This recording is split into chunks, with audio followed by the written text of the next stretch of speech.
ചീര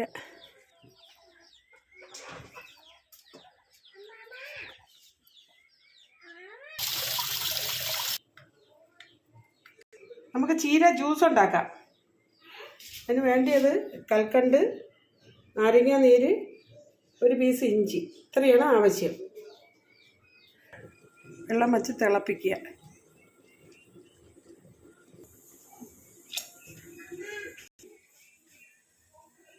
ചീര നമുക്ക് തിളച്ച വെള്ളത്തിലോട്ടിടാം.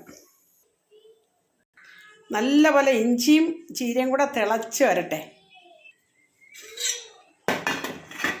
അത് നല്ലപോലെ തിളച്ച് വന്നു. ഈ കൽക്കണ്ട് അതിലോട്ടിടാം. പിള്ളേർക്കൊക്കെ കൊടുക്കാൻ നല്ലൊരു ജ്യൂസാണ്.